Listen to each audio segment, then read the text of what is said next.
when do you think you get 1 billion? Let me do some math real quick. So we're on 120. So you think about this? No, I don't, honestly. Because one thing you'll find if you want to gain subscribers, if you want to get views, if you want to make money, almost any metric in this video creation space, if you want something, it all comes back to, okay, well then just make great videos. So instead of like focusing on all these arbitrary vanity metrics, I just kind of focus on the one thing that gets me all that, which is make good videos. And that I do think we will one day hit 1 billion subscribers. I don't have a plan on going anywhere, even though we're only on 120 million right now on the main channel. I think like we're doing around 10 million a month now, and YouTube I just don't see it going anywhere, and I don't see any reason why I'd ever get burnt out or quit. So I think with enough time, yes. I wanted to ask you those family-friendly questions before I go to the dark questions. So now we have dark questions. Wait, no, but if you wanted to hook them, you would start off with the dark question. That's how you get them. Okay, well, let me ask you about a Twitter poll you posted.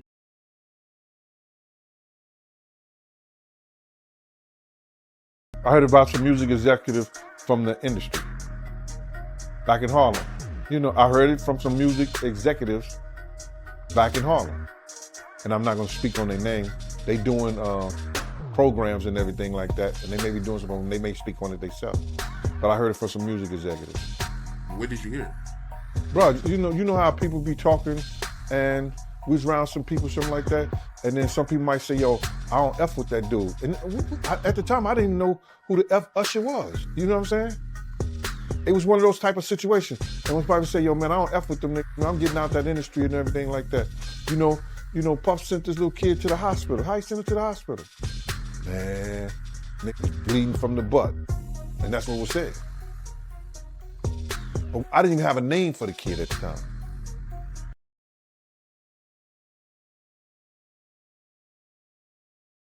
Where I feel very lucky is that, well, first of all, I've ended up doing what I wanted to do since I was about the age of 10. And secondly, it's been a very stimulating job. It's very multifaceted in terms of working with all my fellow engineers, working with the drivers, working with the team.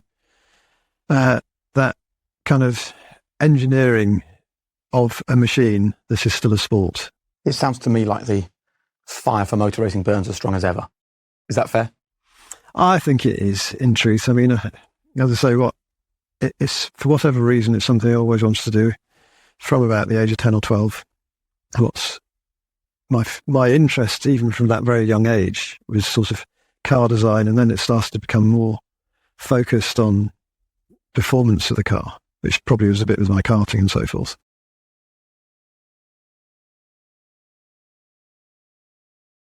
The other person's podcast you did, don't get mad at me, okay? Because there's room for two of us, yeah, okay. to have podcasts.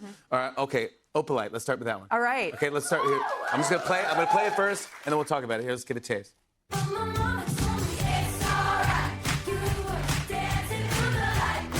know the words already?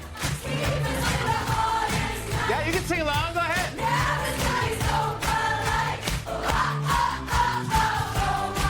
Oh my God. Oh my God. The way they know every word. Already. Look at that.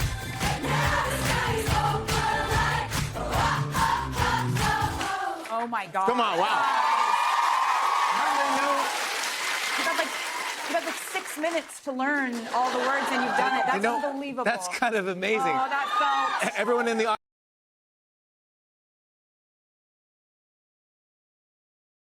audience. It fucking sucks. My first thoughts while driving, I just wanted to drive off a cliff or into a pole. I was so done. Obviously, I did not. And the thought of my family, just having to go through that is what stopped me. And I know, and it's so awful.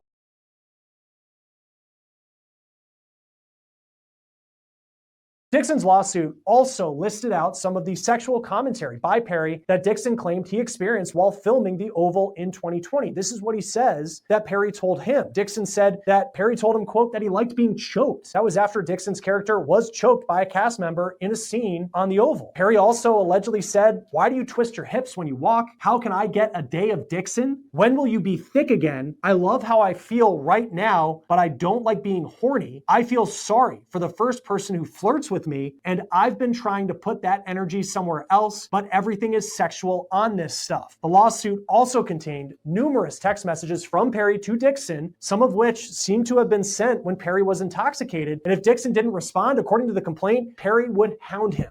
Dixon also claims the harassment turned physical. Quote, on multiple occasions, Mr. Perry sexually assaulted Mr.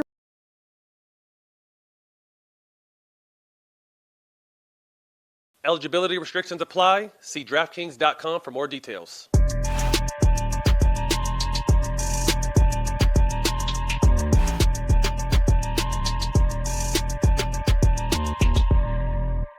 Welcome back to another episode, Season 2, Episode 46, with the one and only Little Big Homie, Allen Iverson. The most requested person, you guys, we've had everybody on this show.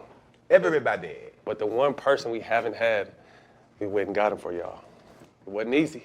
The man's busy. Wait, say one. It wasn't easy. Hey, man, we want to welcome everybody, man. One of my favorite players, friend, brother, Allen Iverson, to the show, man. We appreciate your time, bro. Baby. Jacob, we forgot our handshake, too. Man, good to see you. Yeah, MIC. man. It ain't been moist. My hands ain't been moist. That's good, It's a new man. season, baby. Change I something. got all my Hugh Pride.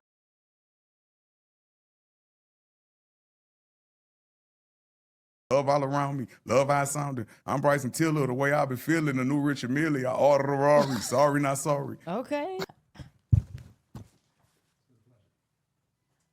You can ask my team, hey, John, do I like people? I do not like people. I don't. I don't even meet people I like often. I fuck with you.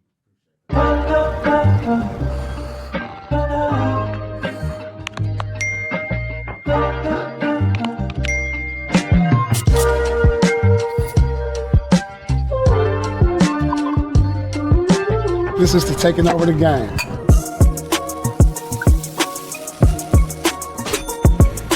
All right, everybody. Welcome to Truth After Dark. Do you think that men or women are more toxic?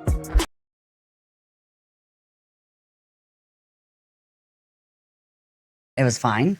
But it's just an interesting situation because everything that makes you comfortable is taken from you. You know, I think they should add, you get a +1 for your stylist. Because you're like, you know. That's why people, I guess, go with their designer sometimes. Right, because they totally. And my designer is dead.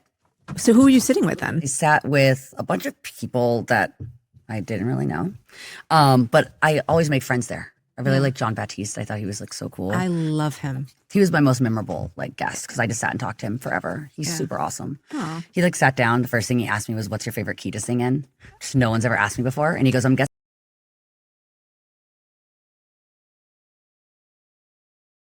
Notifications so you don't miss any of our weekly uploads. Okay, let's get into today's stories.